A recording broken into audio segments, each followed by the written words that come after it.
بسم الله الرحمن الرحيم.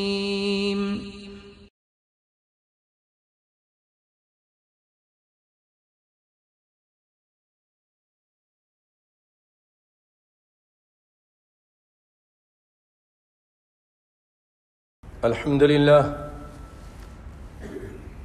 لله حمدا كثيرا طيبا مباركا فيه مباركا عليه كما يحب ربنا ويرضى، وأشهد أن لا إله إلا الله وحده لا شريك له، وأشهد أن محمدا عبده ورسوله. أما بعد، پیارے بھائیو، کائنات کے امام صلی اللہ علیہ وسلم پر جو قرآن پاک نازل ہوا، اس میں شرک اس سے منع کیا گیا، قبروں کی پوجا سے منع کیا گیا، اور غیر اللہ کو پکارنے سے، ان سے مدد مانگنے سے منع کیا گیا، اور اس کے بارے میں واضح آیات ہیں، واضح اور کھلی آیات ہیں۔ لیکن کیا کیا جائے، ہمارے بہت سارے ایسے رہنما اور سیاسی رہبر ہیں، شاید ان بیچاروں کو ان چیزوں کے بارے میں علم نہیں، اور وہ بہت بڑے گناہ کا ارتکاب کرتے ہیں۔ ابھی جو آپ نے ملاحظہ کیا ہوگا کہ پاکستان کے ایک سیاسی لیڈر نے اور اس کی بیوی نے ایک قبر پر جا کر اس کے چوکھٹ پر سجدہ کیا، اور وہ بھی سجدہ ریز ہو گئے، سر جھکا لیا۔ کسی قبر یا کسی بھی انسان کے آگے یا کسی بھی قبر والے کے آگے رکوع کرنا بھی منع، سجدہ کرنا بھی منع۔ نہ رکوع جائز ہے اللہ کے علاوہ کسی کے لیے، کسی نبی ولی کے لیے، نہ قبر کو سجدہ کرنا جائز ہے۔ تو اس لیے ضرورت محسوس کی کہ اس بات کو آپ کے سامنے بیان کریں۔ ایسا نہ ہو کہ بعض لوگ کہیں کہ یہ اتنا بڑا سیاسی لیڈر ہے، اتنا معروف ہے، لوگ اس کو مانتے ہیں، اتنا پڑھا لکھا بھی ہے، تو یہ چیز جائز ہوگی، چلو ہم بھی کرتے ہیں، اور پھر وہ بھی جا کر سجدہ کریں گے۔ تو آئیے بھائیو، اسی سے متعلق شروع میں آپ کے سامنے چند آیتیں اور پھر اس کے بعد اس سے متعلق کچھ احادیث گوش گزار کروں گا، اس دعا کے ساتھ کہ اللہ تعالیٰ مجھے اور آپ کو قرآن و سنت کو پڑھنے، سمجھنے اور اس پر عمل کرنے کی توفیق عطا فرمائے۔ بھائیو، سورۃ مؤمنون میں اللہ تعالیٰ فرماتے ہیں، قل، کہہ دیجئے پیارے پیغمبر صلی اللہ علیہ وسلم، من بیدہ ملکوت کل شیء، کہ کون ہے جس کے ہاتھ میں ہر چیز کا اختیار ہے۔ اس کائنات میں کون ایسا ہے کہ جس کے ہاتھ میں ہر چیز کا اختیار ہے؟ ملکوت کل شیء، کل شیء، وَهُوَ يُجِيرُ وَلَا يُجَارُ عَلَيْهِ، وہ پناہ دیتا ہے اور اس کے مقابلے میں کوئی پناہ نہیں دے سکتا۔ وہ پناہ دیتا ہے، وہ جس کو پناہ دے دے، کوئی اس کو کوئی نقصان نہیں پہنچا سکتا، اور جس کو وہ پکڑ لے، عذاب میں مبتلا کر دے، کوئی اس کو بچا سکتا نہیں۔ لیکن بعض لوگوں نے اپنا مقصد سیدھا کرنے کے لیے ایک مقولہ بنایا ہوا ہے، اور لوگ اس کو ہی صحیح سمجھتے ہیں اور اس کے مقابلے میں قرآن کو غلط سمجھتے ہیں۔ کیا ہو گیا ہم لوگوں کو؟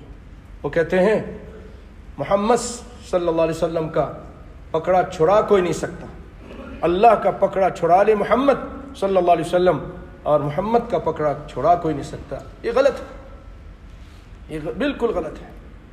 یہ اللہ تعالیٰ آپ صلی اللہ علیہ وسلم سے کہہ رہے ہیں، کہہ دیجئے، قل، یعنی آپ کہہ دیجئے، اے آمنہ کے لال محمد رسول اللہ صلی اللہ علیہ وسلم۔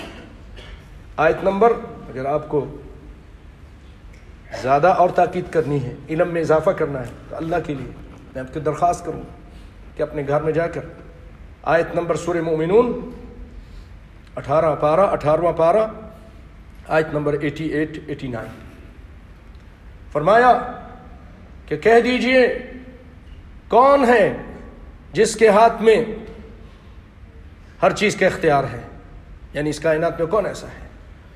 وہ پناہ دیتا ہے اور اس کے مقابلے میں کوئی پناہ نہیں دے سکتا۔ اگر تم جانتے ہو تو بتاؤ، ان کنتم تعلمون سیقولون للہ۔ تو یہ کفار مکہ، یہ آپ صلی اللہ علیہ وسلم نے کافروں سے سوال کیا، مکہ کے کافروں سے، تو جانتے ہو انہوں نے کیا کہا؟ ان کو بھی اتنا معلوم تھا، کہنے لگے سیقولون للہ، اللہ فرماتے ہیں وہ کہیں گے کہ اللہ، یعنی اختیارات تو اللہ کے ہاتھ میں ہیں۔ لیکن ہم دیکھیے ان سے بھی دو ہاتھ اس شرک میں آگے بڑھ گئے۔ ہم نے کہا نہیں، اللہ کا پکڑا چھڑا لے محمد۔ اللہ کہتا کوئی چھڑا نہیں سکتا، یہ کہتے نہیں چھڑا لیتے ہیں۔ اللہ فرماتے ہیں ان یمسسک اللہ بضر فلا کاشف لہ الا ہو، اگر اللہ تعالیٰ آپ کو مشکل میں ڈال دے تو کوئی اس مشکل کو، یعنی آپ بھی اس مشکل کو دور کر سکتے نہیں ہیں۔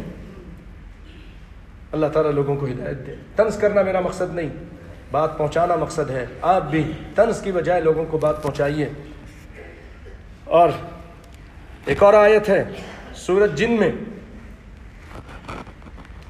قل انی لا املک لکم ضرا ولا رشدا، اے پیارے پیغمبر کہہ دیجئے کہ میں خود محمد صلی اللہ علیہ وسلم لا املک لکم ضرا ولا رشدا، میں تمہارے لیے کسی نقصان کا بھی مالک نہیں، کسی فائدے کا بھی مالک نہیں، نہ میں تم کو نقصان پہنچا سکتا ہوں نہ میں تم کو کوئی فائدہ پہنچا سکتا ہوں۔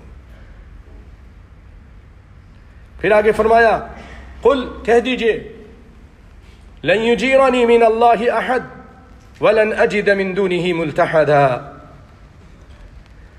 کہ آپ فرما دیجئے مجھے کوئی اللہ سے ہرگز نہیں بچا سکتا، اگر اللہ مجھے پکڑنا چاہے تو کوئی مجھے پناہ نہیں دے سکتا۔ لن یجیرنی من اللہ احد، اور میں اس کے سوا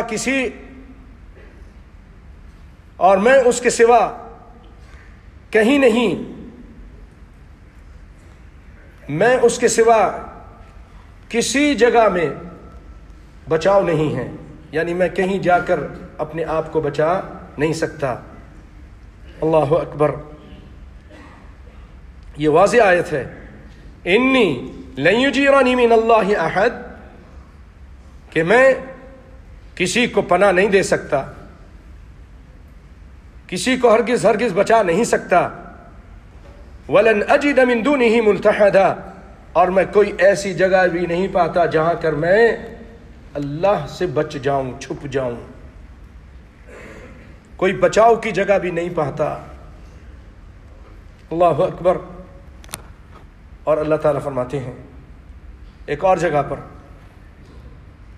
یہ آیت سورۃ جن کی تھی، آیت نمبر 21 اور 22، یہ وہ آیت ہے بھائیوں کہ یہاں بحرین کا ایک بہت بڑا، یہ قزیبیہ کا رہنے والا شیعہ، وہ اس آیت کو پڑھ کر پکا سچا موحد بن گیا، اور اس کی ویڈیو آڈیو سب موجود ہے کہ میں یہ پڑھتا تھا، میں تو دوسروں کو، کوئی علی کو، کوئی حسین کو، میں کس کو سمجھتا تھا یہ نفع اور نقصان دینے والے ہیں، ارے ان سب سے بڑھ کر اور سارے نبیوں سے اعلیٰ اور عرفہ محمد صلی اللہ علیہ وسلم، وہ خود کہہ رہے ہیں قرآن پاک میں، اللہ تعالیٰ ان سے کہہ رہا آپ کہہ دیجئے کہ لا املک لکم ضرا ولا رشدا، نئی مالک میں، لا املک نہیں اختیار رکھتا تمہارے لیے، لکم لا املک لکم ضرا کسی نقصان کا، ولا رشدا اور کسی فائدے کا۔ اور آگے جا کے بتایا کہ میں جس کو اللہ پناہ دے دے اس کو کوئی میں چھڑا بھی نہیں سکتا۔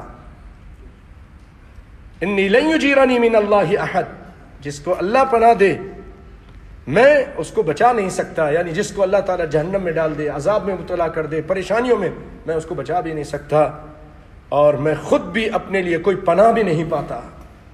وَلَنْ أَجِدَ مِن دُونِ اللَّهِ مُلْتَحَدًا، پناہ کی جگہ بھی نہیں پاتا، اگر مجھے اللہ تعالیٰ پکڑنا چاہے تو میں کہیں جا کے چھپ نہیں سکتا، یہ اللہ تعالیٰ کہہ رہا ہے۔ پھر آگے سورۃ نحل کی آیت ہے، زبردست آیت ہے. اللہ فرماتے ہیں وَيَعْبُدُونَ مِن دُونِ اللَّهِ. یہ لوگوں کو کیا ہو گیا ہے؟ یہ پوجا کرتے ہیں, کوئی سجدہ کرتا ہے, کوئی پکارتا ہے, ان سے مدد مانگتا ہے.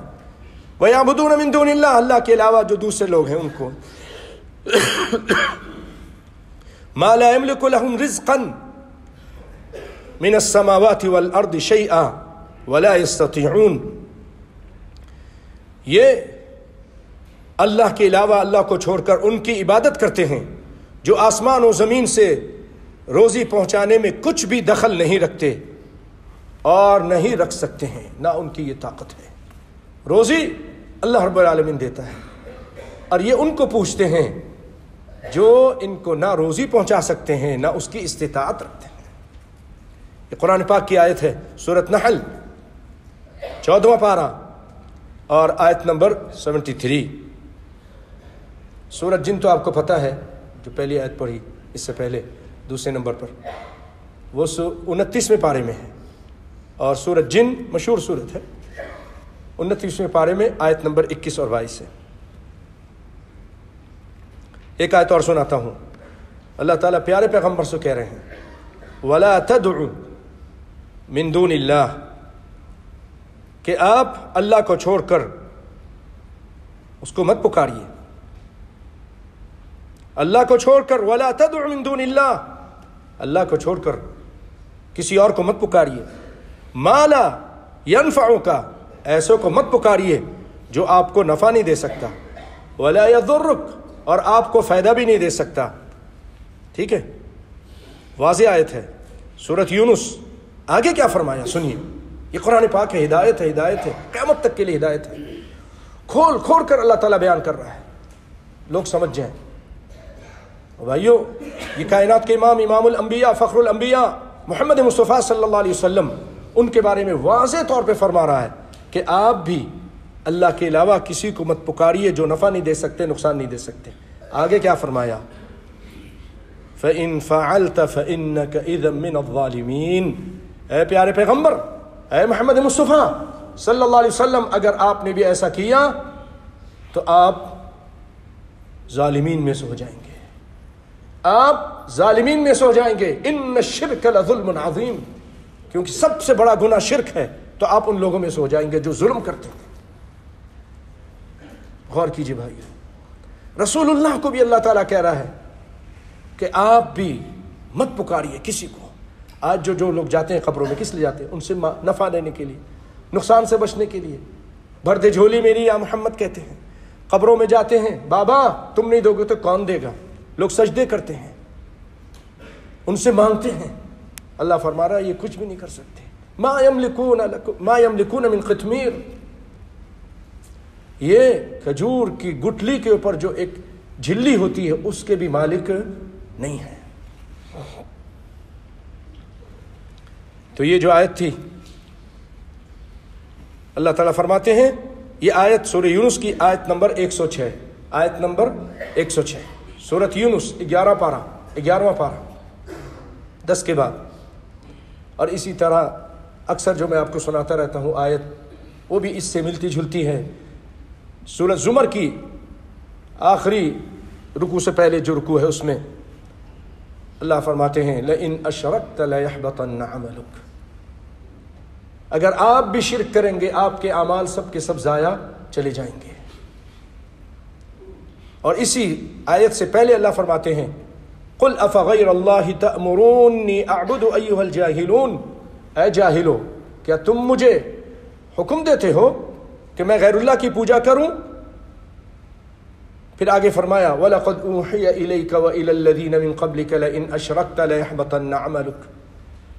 مجھ پر وحی کی گئی, مجھ سے پہلے سارے نبیوں پر وحی کی گئی, اگر اے محمد مصطفیٰ آپ نے شرک کیا, اور سارے نبیوں پر, اے ابراہیم, اے نوح علیہ السلام, اے آدم علیہ السلام, سب پر اللہ نے وحی کی, اے موسیٰ علیہ السلام, عیسیٰ علیہ السلام, لَئِنْ أَشْرَكْتَ لَيَحْبَطَنَّ عَمَلُكَ, اگر آپ بھی شرک کریں گے آپ کی اعمال بھی بیکار چلے جائیں گے اور آپ نقصان اٹھانے والوں میں سے ہو جائیں گے. وَلَتَكُونَنَّ مِنَ الْخَاسِرِينَ, تو جو ایسا کرے گا وہ نقصان اٹھانے والوں میں سے ہو جائے گا.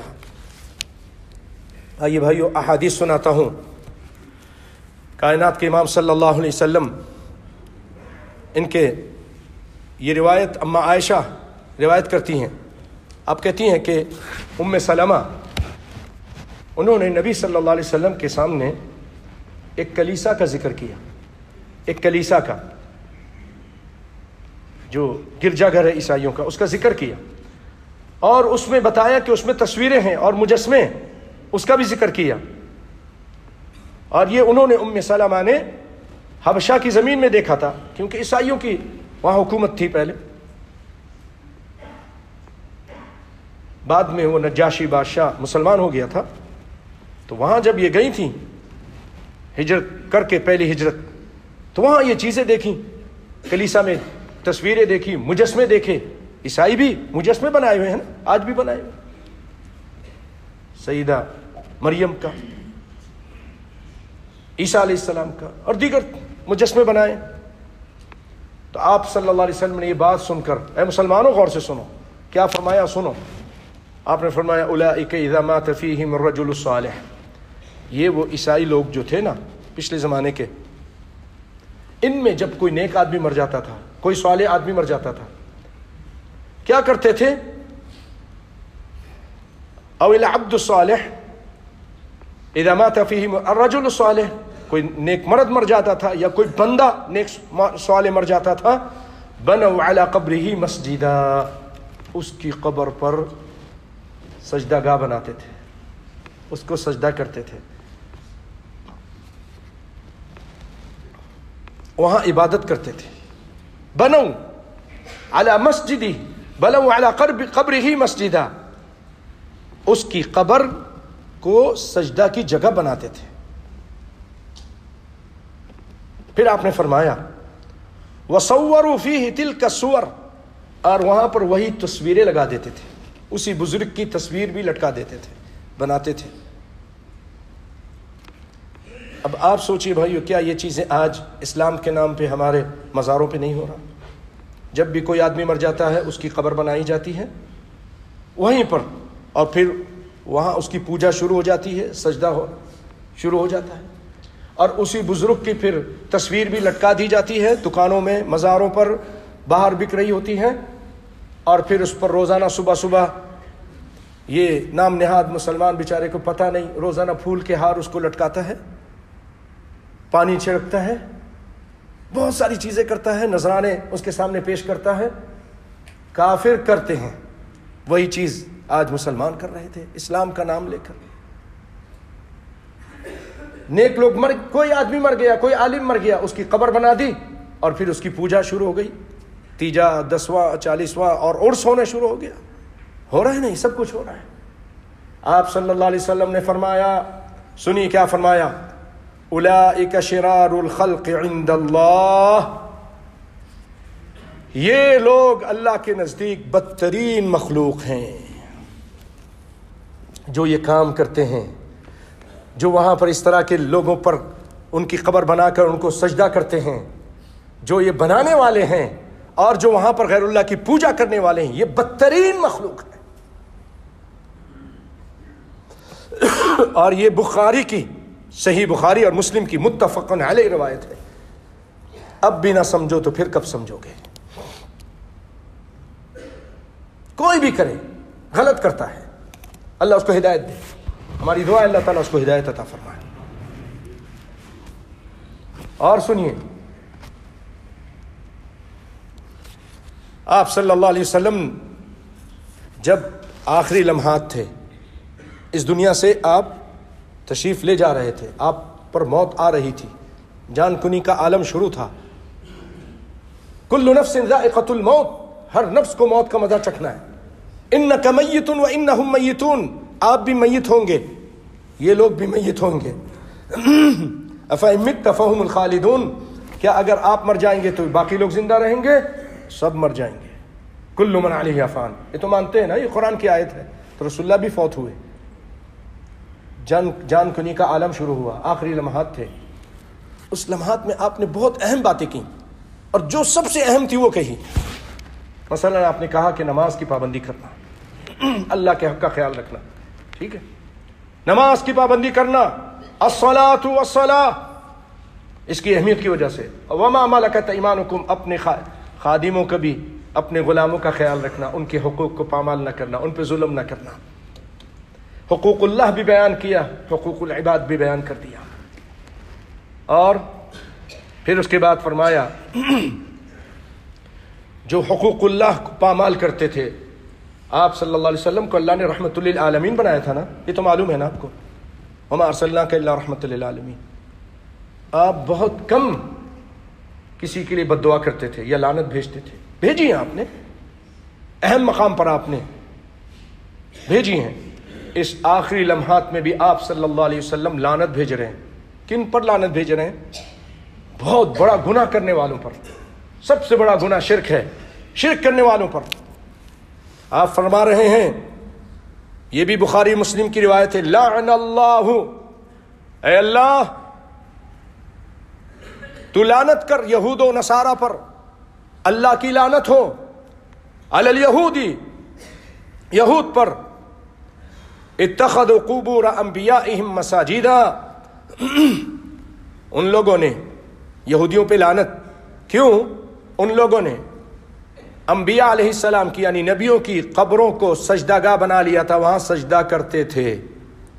تو یہودیوں پہ لعنت کون کر رہا ہے؟ میرے اور آپ کے پیارے نبی. آپ کو ان سے پیار ہے نا، جب ان سے پیار ہے تو ان کی بات مانیے. ایسے کام مت کیجئے جس پہ آپ لعنت کر رہے ہیں.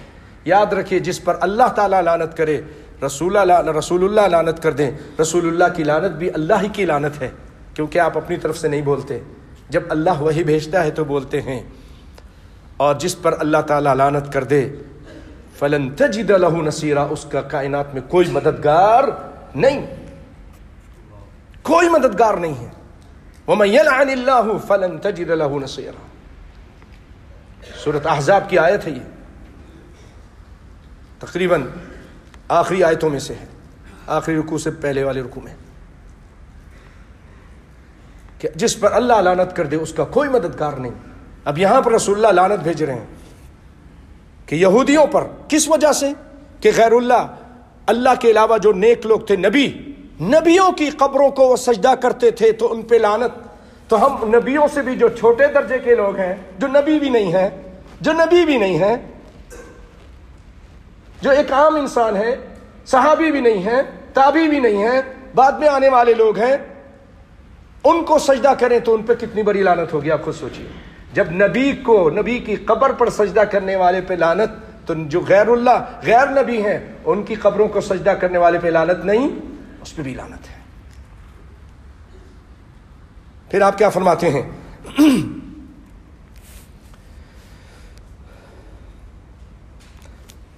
پھر اس کے بعد راویہ کہتی ہیں، راوی اس کے کہتے ہیں وَلَوْلَا ذَلِكَ ابرز قبرہ. آپ فرماتی ہیں اما عائشہ رضی اللہ تعالی عنہ، اگر یہ خوف نہ ہوتا کہ لوگ آپ کی قبر کو پوجا گاہ بنا لیتے، سجدہ گاہ بنا لیتے، آپ کی قبر کو بھی سجدہ شروع کر دیتے. آج بھی لوگ چاہتے ہیں، کوشش کرتے ہیں، ہیلے بہانے سے وہاں پر سر جھکانے کی کوشش کرتے ہیں، سجدہ کرنے کی کوشش کرتے ہیں. وہ تو وہاں کے جو بیچارے ہیں امر بالمعروف والے، پولیس والے، وہ منع کرتے ہیں نہیں کرو، اللہ کو پوجو. اور باقی کیا کر سکتے ہیں؟ کوئی سزا نہیں، کچھ بھی نہیں، ان کو سمجھا دیتے ہیں. تو آپ فرماتی ہیں لولا ذالک ابرز قبرہ، اگر یہ خطرہ نہ ہوتا تو آپ کی قبر بھی باہر ہوتی، لیکن اسی خطرے کی وجہ سے آپ کی قبر کو اندر چھپا دیا گیا ہے.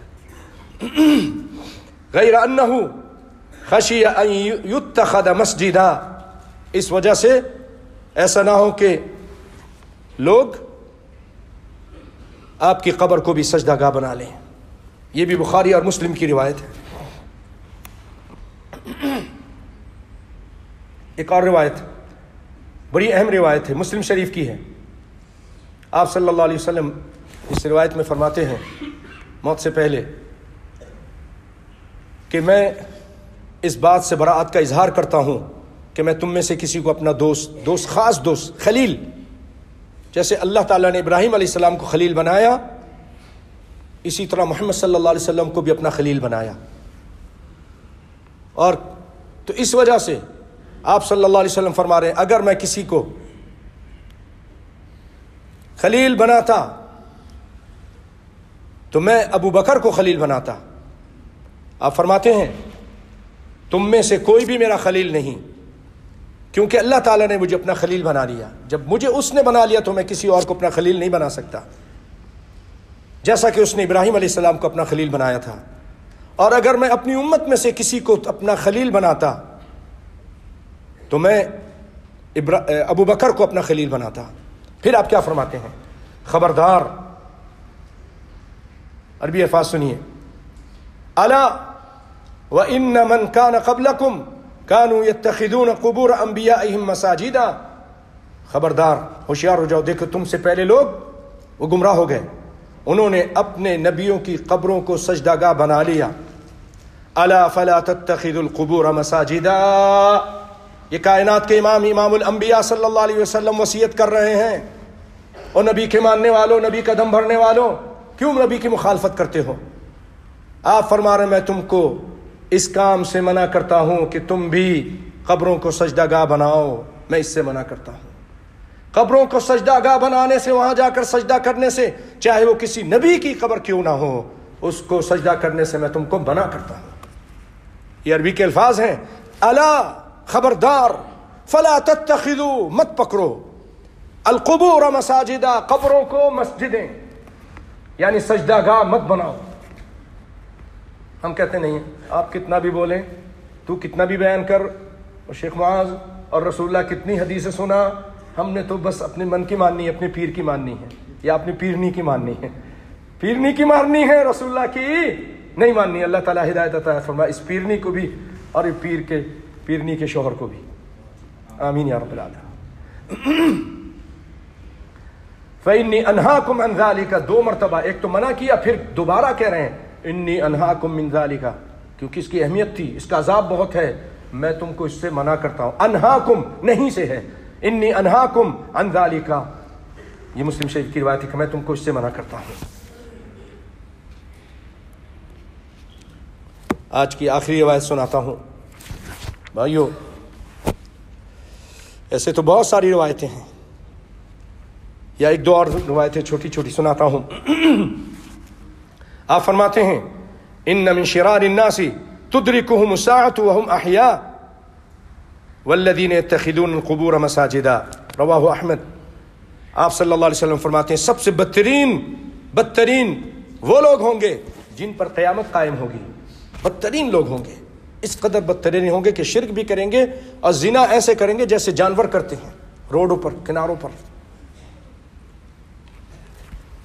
وہ بدترین لوگ ہوں گے جو قبروں کو مساجد کا درجہ دے. وہ لوگ جن پر عذاب قیامت قائم ہوگی، وہ کون لوگ ہوں گے؟ جو قبروں کو سجدہ گاہ بنائیں گے، مساجد کا درجہ دیں گے. والذین یتخذون القبور مساجدا. اور آپ صلی اللہ علیہ وسلم کی یہ وصیت تھی. آپ اس دنیا سے جاتے ہوئے یہ دعا کرتے تھے، اللہم، اے میرے اللہ، لا تجعل قبری وثنا یعبد، کہ اللہ میری قبر کو بت نہ بننے دینا، میری قبر کو بت خانہ نہ بننے دینا کہ لوگ آ کر اس کو پوجا کریں اور اس کو سجدہ کریں. یہ آپ کی دعا کا اثر ہے کہ آج تک وہاں کوئی جا کر سجدہ کر سکتا نہیں ہے. اللہ اکبر. بھائیو یہ چیز یہ بھی بتا رہی کہ آپ سچے نبی تھے. اگر نعوذ باللہ اس کے علاوہ ہوتے تو پھر یہ بات ہی نہ پوری ہوتی. آج وہاں پر سجدے بھی ہوتے، میلے بھی لگتے، سب کچھ ہوتے، لیکن یہ آپ کی دعا کا اثر ہے کہ وہاں کوئی مائی کا لال جا کے آپ کی قبر کو سجدہ کر سکتا نہیں ہے. اللہ نے نظام قائم کر دیا، وہاں پر محافظین لگا دیے ہیں اپنے نبی کی لاج رکھتے ہوئے. نبی کی دعا اس کا اثر ہے کہ کوئی وہاں جا کے سجدہ نہیں کر سکتا ہے. ابھی بھی نہیں مانو گے تو پھر کیا مانو گے؟ اتنی واضح. موطا امام مالک کی روایت ہے، اے اللہ لا تجعل قبری وثنا یعبد، اے اللہ میری قبر کو ایسا نہ بنانا کہ جس کی پوجا کی جائے، وہاں لوگ آئے میلے ٹھیلے کریں اور سجدہ کریں. پھر آپ فرماتے اشتد غضب اللہ علی قوم، اللہ کا غصہ بہت زیادہ شدید ہو جاتا ہے، بہت بڑھ جاتا ہے، بہت ہائی درجے کا غصہ ہو جاتا ہے اللہ تعالیٰ کا اس قوم پر. اتخذوا قبور انبیائہم مساجدا، اللہ کا غضب اور قہر بہت زیادہ ان لوگوں پر ہوتا ہے جنہوں نے انبیاء کی قبروں کو اپنی عبادت گاہ اور سجدہ گاہ بنا لیا ہوتا ہے. جہاں وہ جا کر نبیوں کی قبروں کو سجدہ کرتے ہیں. جب نبیوں کی قبروں کو سجدہ کریں تو اللہ کا غصہ بہت ہائی ہو جاتا ہے، اس کا قہر نازل ہوتا ہے، اس کا غضب نازل ہوتا ہے. اس لیے آپ نے منع کیا کہ تم پر بھی قہر نازل نہ ہو. تو جو نبی سے کم درجے ہوں، فلاں فلاں فلاں جو جن کو ہم نے بنائے ہوئے ہیں، ان کی قبروں کو سجدہ کریں تو اللہ کا قہر اور غضب نازل نہیں ہوگا. بھائیو، اللہ سے ڈرو. یہ میں نے آپ کے سامنے جو چند باتیں کی ہیں نبی صلی اللہ علیہ وسلم کی احادیث کی روشنی میں اور قرآن کی روشنی میں، انہی کو مان لو. نہیں یقین آتا گھر میں جا کے دیکھ لیجئے. یہ جو روایت ہے امام مالک نے اپنی موطا میں بیان کی، اور اس سے پہلے جتنی روایت تھی میں نے ان سب کا اللہ کے فضل و کرم سے حوالہ دے دیا. اللہ تعالیٰ سے دعا ہے کہ اللہ تعالیٰ سب لوگوں کو اچھی سمجھ عطا فرمائے، شرک سے بچنے کی توفیق عطا فرمائے. اے رب العالمین ہمارے گناہوں کو معاف فرما دے. اے اللہ ہمارے حکمرانوں اور ہمارے رہبر و رہنماؤں، جو بھی سیاسی رہنما جو بھی لوگ ہیں، سب کو ہدایت عطا فرما. شرک سے اور قبروں کی پوجا سے بچنے کی توفیق عطا فرما. اے رب العالمین ہم سب کی مشکل پریشانی دور فرما دے. اے رب العالمین مسلمانوں کو عزت عطا فرما. الہ العالمین جو بے نمازی ان کو نمازی بنا دے. الہ العالمین مسلمان جہاں بھی ان کی جان مال عزت آبرو ان کے ایمان کی توحید کی حفاظت فرما. اے رب العالمین تو مسلمانوں کے خلاف جو سازش کرتے ہیں اللہ ان کی سازشوں کو ناکام فرما. الہ العالمین جو بے روزگار ہیں ان کو روزگار عطا فرما. الہ العالمین جو بے اولاد ہیں ان کو اولاد عطا فرما. الہ العالمین جن کو تو نے اولاد دی ہے ان کو نیک اور صالح اور نمازی بنا دے. اے رب العالمین جو بیٹیاں ہیں چھوٹی ہیں لیکن سمجھتی نہیں ہے، پردہ نہیں کرتی ہیں، اللہ ان کو پردہ کی توفیق عطا فرمانا. اے رب العالمین اسی طرح جو نوجوان اور بڑے اور شیطان ان کو وسوسے ڈالتا ہے اور وہ اس کے وسوسے میں آ کر گندی چیزیں دیکھتے ہیں ٹیلی فون میں یا فلموں میں یا کوئی اور، تو اے اللہ ان سب کو اس گندے کام سے بچا لے. یا اللہ اس کے بڑھ کر پھر یہ جو کیوں یہ چیزیں انسان کو گندگی سکھاتی ہیں، غلط تعلیم دیتی ہیں، پھر وہ آگے جا کر فحاشی کے کام کرتے ہیں. اے اللہ فحاشی کے کام سے ہم سب کو بچا لے. اے رب العالمین مسلمانوں کو پوری دنیا میں عزت عطا فرما. اے رب العالمین دنیا اور آخرت کی ذلت و رسوائی سے بچا لے. الہ العالمین قبر کے عذاب سے بچا لے، جہنم کے آگ سے بچا لے. اے رب العالمین جنت الفردوس کا ہم سب کا ٹھکانہ بنا دے. آمین یا رب العالمین.